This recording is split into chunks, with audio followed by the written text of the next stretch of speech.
Assalamualaikum warahmatullahi wabarakatuh.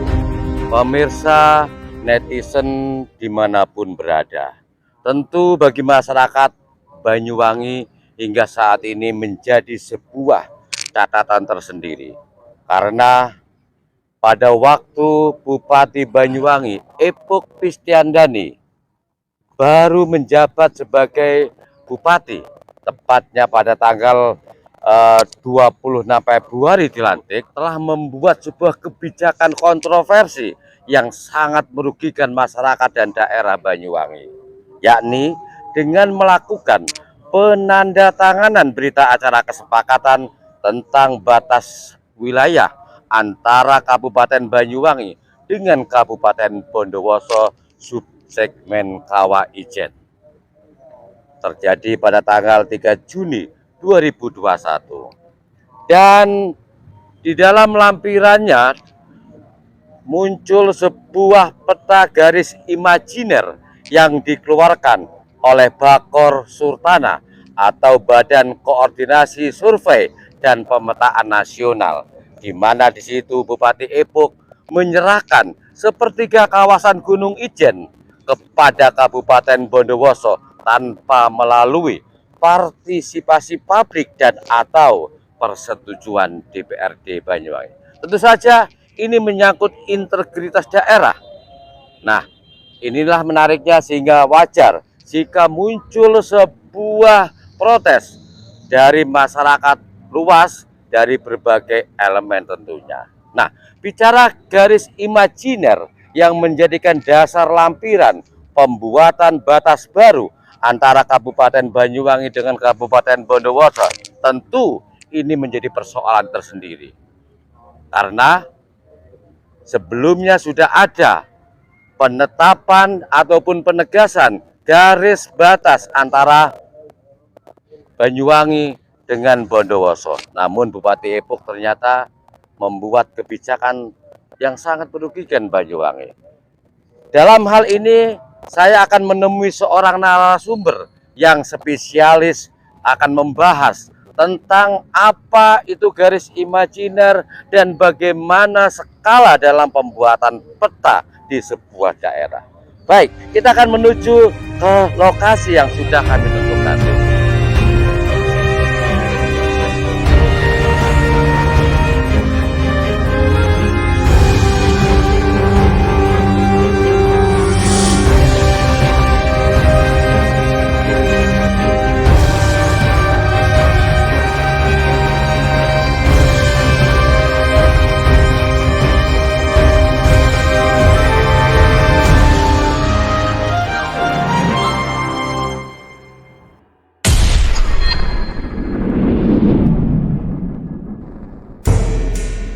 Assalamualaikum. Waalaikumsalam Bung Denny. Alhamdulillah. Ketemu lagi. Kita ketemu lagi, alhamdulillah. Gimana kabar ini? Baik, mana kabar Bung Denny? Alhamdulillah baik-baik. Mas Adi? Suasananya bagus. Ya, suasananya sekarang tadi Sepertinya agak turun hujan ya. Hujan ya, tapi kan seger. Seger sekarang kelihatan. Lihat apa? Pendopo juga ya. Pendopo Sabah Swagata Belambangan. Iya. Ini kan dibangun era Bupati Mas Alit kalau nggak salah. Gitu ya. Ya tahun 1774 gitu. Ketika perpindahan dari Ulu Pangpang. Ya, itu sini. Bung Denny kan Sejarah ya. kan lebih mumpuni kayaknya. Oke, Mas Andi, kita mau Iya, bincang-bincang. Enaknya ini berdiri apa sambil duduk atau duduk sambil berdiri sekali waktu? Ya, ayo duduk enak juga ini. Oke, monggo. Aduh. Ini Mas. Oke. Iya. Oke. Mas Andi kan mungkin masih ingat ya, kebetulan Mas Andi ini kan pernah terlibat sebagai salah satu saksi di Demit ya, dalam perkara Citizen Law Suite. Kita ternyata ditemani oleh burung merpati ya. Ini luar biasa ini. Suasana lingkungannya bagus mendukung sekali. Ya.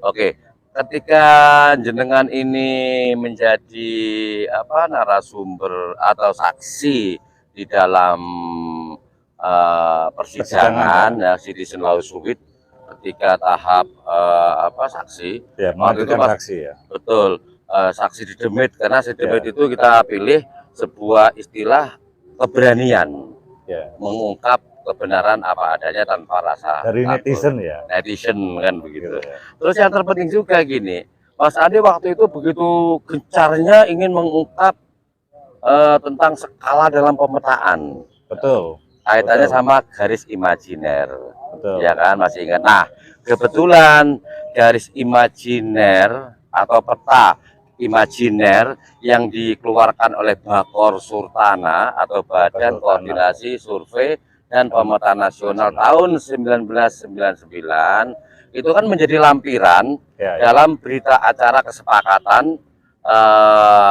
yang ditandatangani Bupati Banyuwangi yaitu Epok Krisdiandani, kemudian Bupati Bondowoso dan Gubernur Jawa Timur dan yang lainnya. Nah, lampirannya itu termasuk garis imajiner. Ya, termasuk kemarin dari Depdagri dalam juga ya. Ya, perwakilannya itu. Perwakilannya ya. Ya, tapi memang urusannya ini masalah Depdagri. Betul, betul. Nah, terus dasarnya yang mereka jadikan adalah yaitu Permendagri nomor 141 tahun 2017 tentang penegasan batas daerah. Iya, ya. Oke, sebelum kita lanjut, coba saya tertarik dengan Mas Andi ketika memberikan kesaksian begitu piawainya menjelaskan tentang skala ya. Pertama, saya ingin tanya dulu, sebenarnya apa sih yang dimaksud dengan garis imajiner tersebut ketika peta itu dimunculkan di dalam apa namanya lampirannya itu? Iya, ya. Ya, Mas. Bung Reni, kemarin saya diminta hadir sebagai saksi ya. Tapi pada waktu saya menjawab itu kok saya selalu di stop oleh dibantai ya, oleh pimpinan sidang bahwa saya bukan saksi ahli. Dan itu berulang-ulang. Dan saya hanya menjawab pada waktu itu ya, gitu ya. Menjawab para tergugat. Itu kan banyak pertanyaan kepada saya menyangkut tentang mungkin ini kaitannya dengan salah satu bidang saya, keteknisan ya. Teknisan rupa bumi, Pak. Rupa bumi. Betul, rupa bumi, Pak. Dimana rupa bumi ini kan yang membuat salah satunya dulu Bakor Surtanal ya. Bakor Surtanal. Sekarang menjadi BIG. Badan Informasi Geospasial atau BIG. Ya itu karena beberapa kajian pembuatan satu analisa keilmuan saya di bidang engineering itu saya membutuhkan peta-peta itu ke instansi ini Pak Denny. Jadi saya cukup lama bekerja sama, pernah bekerja sama bolak-balik. Pada waktu saya di Jakarta itu kalau nggak salah dulu saya ngambil peta Bakor Surtanal itu di Halim ya. Auri, daerah Auri. Iya, daerah Auri, kawasan Auri itu kan.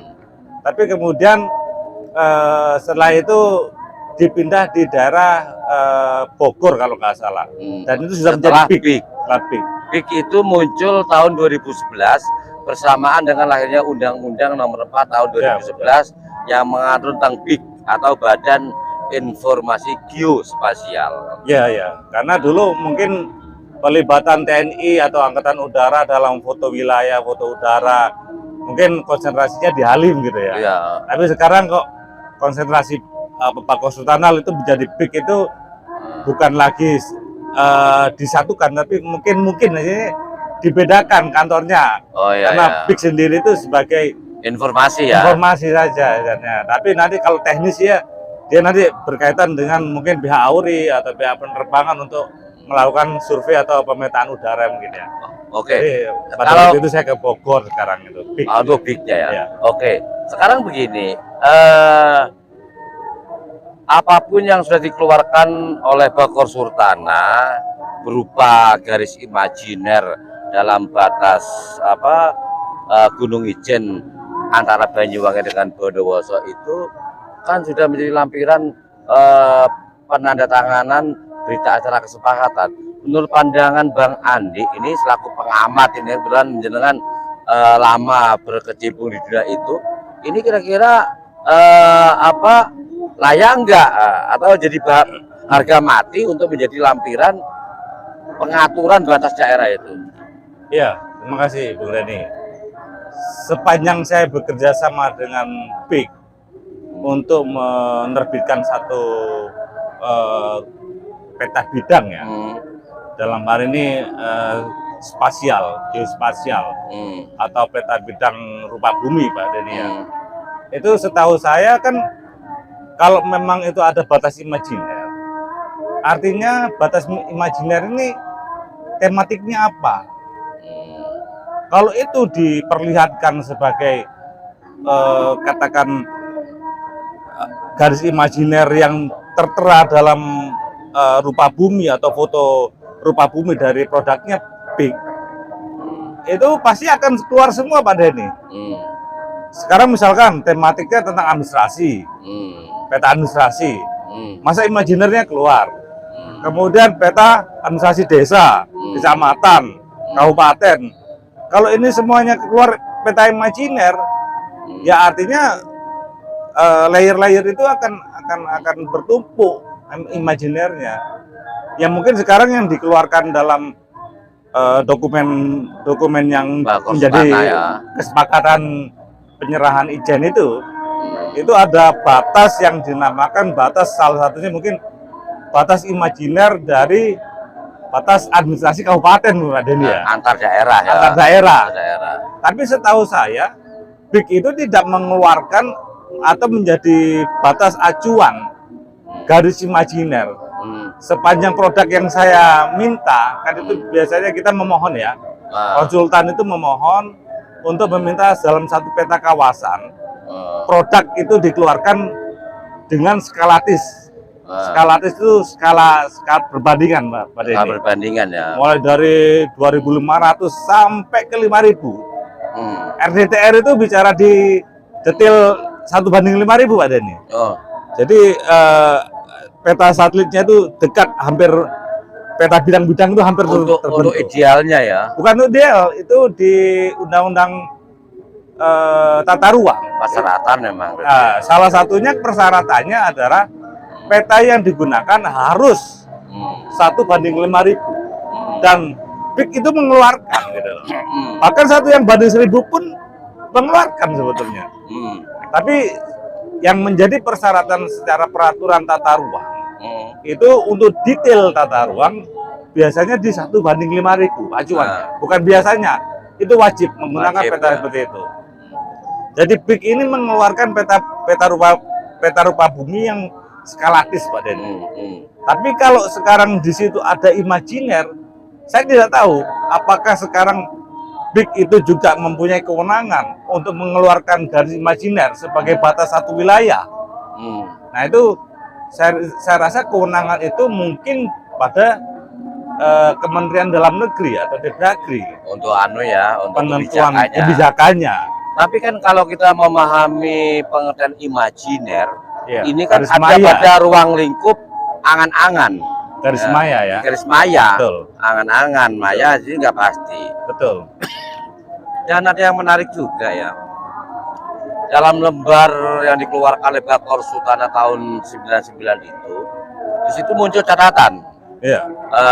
Dijelaskan bahwa garis imajiner yang membelah ujung Ijen, batas antara wilayah, membelah sepertiganya kawah Ijen itu, di situ tertera tulisan bahwa ini bukan referensi resmi, artinya tidak bisa menjadikan sebagai acuan untuk pembuatan batas. Jadi peta BIK itu ada keterangannya itu Pak Denny ya? Bakor Sultana itu ada keterangannya di situ. Bakor Sultana ya? Bahwa ini peta ini bukan referensi resmi. Jadi hanya acuan. Ini kembali ke makna imajiner tadi, imajinasi. Jadi maya. Jadi di angan-angan. Jadi belum pasti. Nah, sekarang sebenarnya persyaratan untuk bisa menjadikan sebuah temuan real untuk batas ini, skalanya itu yang ideal seperti apa sih? Skala yang untuk menjadi batas wilayah Pak Denny ya.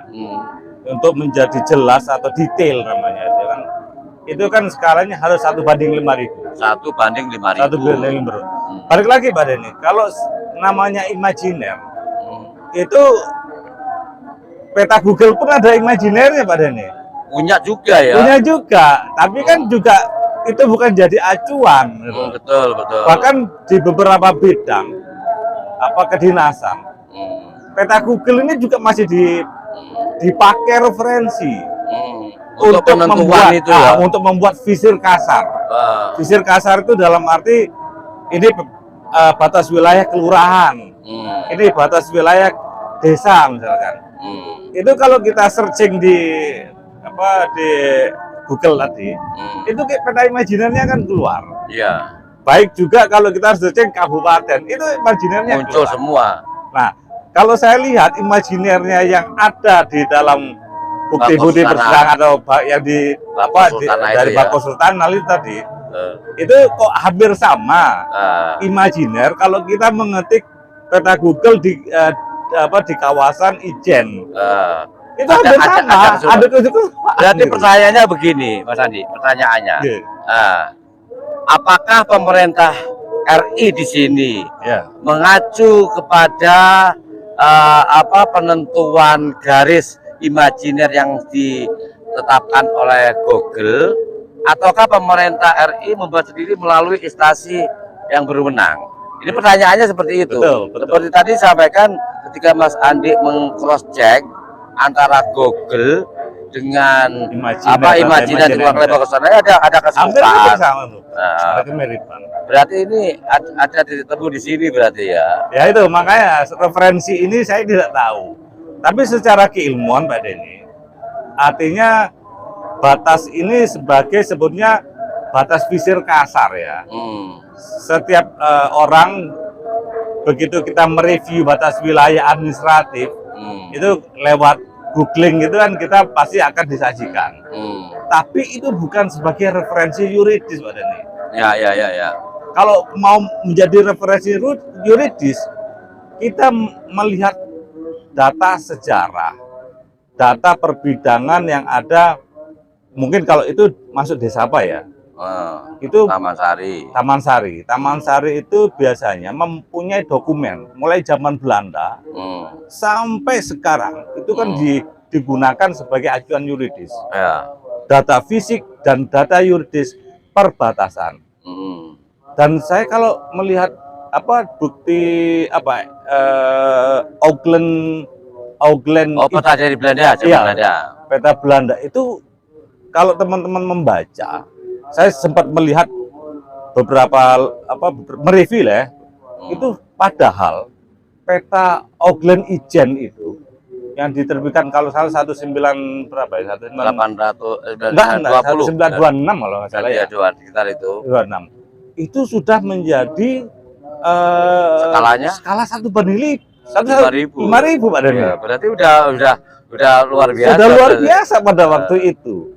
Dan setahu saya batas yuridis dan batas fisik setiap desa pada waktu zaman Belanda itu sudah dijadikan acuan Pak Denny, menjadi data kesinambungan dan digunakan juga sebagai referensi awal peta-peta itu yang ibaratnya termutakhirkan ya, kesinambungan dan termutakhirkan itu digunakan juga sebagai peta yuridis untuk masing-masing desa. Misalkan wilayah kan berarti kalau Ijen itu masuk wilayah Licin ya desa Licin ya, masuk kecamatan Licin. Kecamatan Licin ya. Pasti kalau kita referensikan semua itu sebagai historis sejarah yang berkekuatan yuridis, pasti itu sudah ada masalahnya tahun 1926 aja sudah ada, apalagi sekarang misalnya. Jadi bukan imajiner itu sebagai kekuatan yuridis atau kekuatan data fisik. Betul. Jadi gini, kalau kita bicara batas daerah apalagi menyangkut Ijen ini kan tidak lepas dari 4 hal, 4 unsur. Pertama filosofis. Kedua historis. Ketiga yuridis. tempat ekonomis. Ya. Artinya seperti yang tidak disampaikan Mas Andi tadi, ini kan rangkaian itu kan sudah nyambung, Pasti. sudah nyambung. Pasti. Dan Belanda sudah jelas menyebutkan ada 5 Pasti. peta dari abad yang berbeda, Betul. kan gitu. Nah, yang menarik begini, berangkat dari pengertian imajiner yang diawali dengan dunia maya, imajinasi atau angan-angan, justru yang jadikan dasar penentuan itu adalah Permendagri nomor 141 tahun 2017 yang mengatur tentang penegasan batas daerah. Nah, itu. Nah, kata sekarang ini yang menarik begini. Kata-kata penegasan dulu ya. Ketika kita bicara penegasan, berarti kan sudah ada sebelumnya. Ibaratnya tersusun atas data-data yang sudah Terangkai dokumen yang sudah terangkai ya. Ya, terangkai tadi. Ya. Menegaskan ini loh batasnya ini. Betul. Dan kami dengar 2011-2012 sudah ada patok-patok yang dibuat. Nah, sementara garis imajiner ini sedang berusaha menerobos sebuah tatanan, membuat garis batas baru. Iya. Nah, ini kan nggak nyambung, nggak nyambung gitu loh. Nah, makanya kan dari teman-teman tim 5 Kaukus Advokat Muda Indonesia itu kan banding. Ketika sekarang banding ya? Banding sekarang karena menarik ya, banyak kejanggalan tentunya ya. Putusannya itu tidak dapat diterima atau NO, sementara eksepsi baik dari Banyuwangi, Bondowoso, Gubernur semuanya ditolak. Oh, eksepsi ditolak gitu loh. Padahal bukti-bukti yang diajukan oleh teman-teman tim 5 kami itu adalah diakui kebenarannya oleh semuanya. Bahkan baik Banyuwangi, Bondowoso, juga Gubernur Jawa Timur menunjukkan aslinya. Ya. Berarti ini loh yang asli, berarti kan mewakili kebenaran gitu. Iya. Kalau mau jujur Pak Dhani ya, Ya. Bu, pembukuan atau perbidangan wilayah itu yang dipegang oleh pemerintah daerah itu dulu ada namanya letter B Pak Dhani. Letter B itu semua wilayah kabupaten. Itu setiap kabupaten sudah diberikan.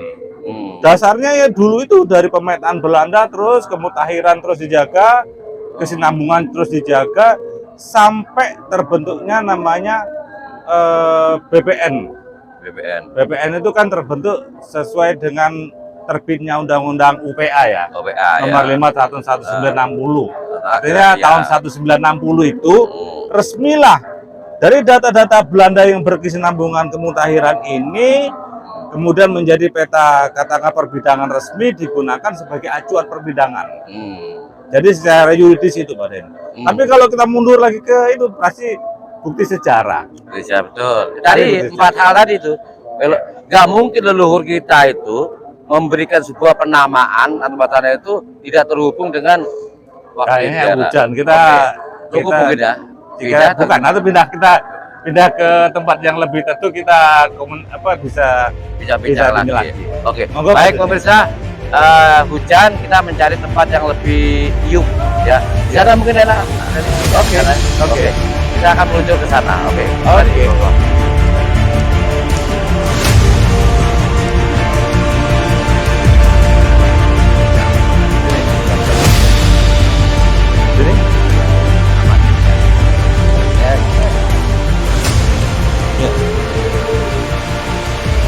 Baik pemirsa, hujan tidak menjadi halangan ya.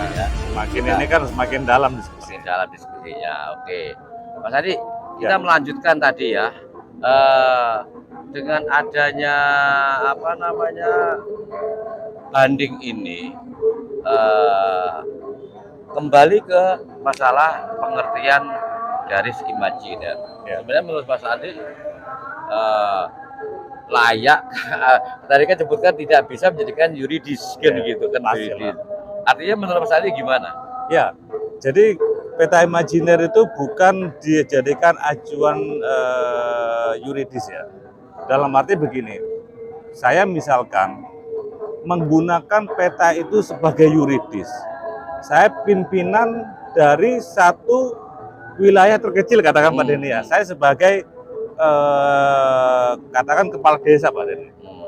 Begitu saya menggunakan peta imajiner yang terbentuk seperti itu tanpa menggunakan skala detail 1 banding 5.000 itu bisa menimbulkan permasalahan atau friksi Pak Denny.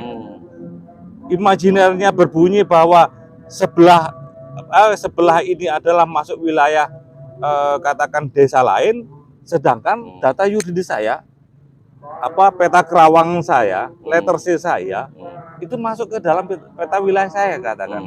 Tetapi imajiner digunakan sebagai peta acuan. Wah, ini kan jadi friksi Pak Denny. Kacau nanti Pak. Kacau ya. Apalagi kalau ada masyarakatnya di situ Pak Denny. Iya, betul. Berarti kan ada masyarakat yang statusnya abu-abu misalnya, statusnya nggak jelas.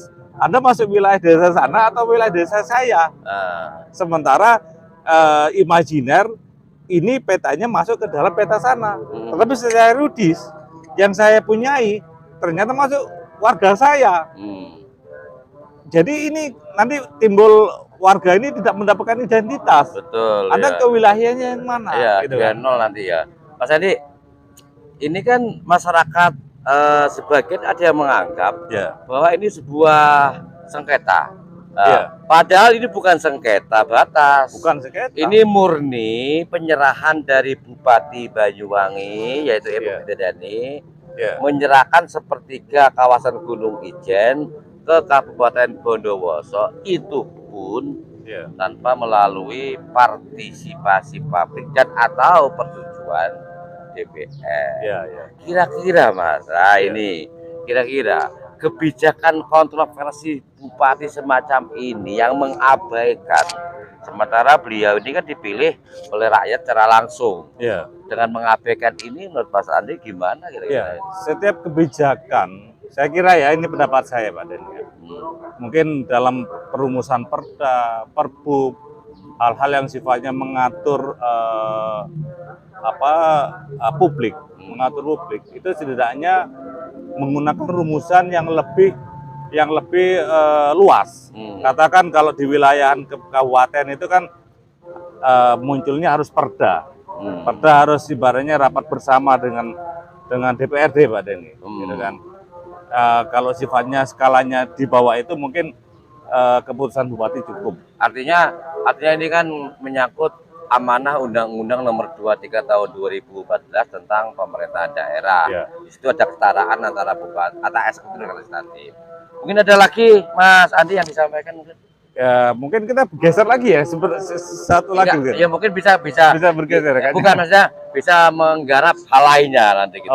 Minimal ini masalah kritis. Ya, saya kira itu mungkin referensi saya seperti itu, dari mungkin pengalaman keteknisan saya bisa saya sampaikan ke Bung Denny dan juga pada waktu sebagai saksi pada waktu gitu. Oke pemirsa, netizen dimanapun berada, membahas seputar garis imajiner yang menjadi lampiran berita acara kesepakatan tentang batas wilayah antara Banyuwangi dengan Bondowoso sub segmen Kawah Ijen tanggal 3 Juni 2021. Tadi sudah diberi penyampaian pandang dari Mas Andi Purnama selaku pengamat kebijakan publik ya. Kebetulan beliau juga salah satu saksi di Demit yang kami hadirkan dari Puncak Ijen waktu itu ya. Mudah-mudahan ini bagaimanapun Ijen merupakan ikon kebanggaan Banyuwangi. Tentu saja kita wajib bangga juga memelihara dalam pertahanan. Oke, terima kasih. Wassalamualaikum warahmatullahi wabarakatuh. Terima kasih Mas Adi.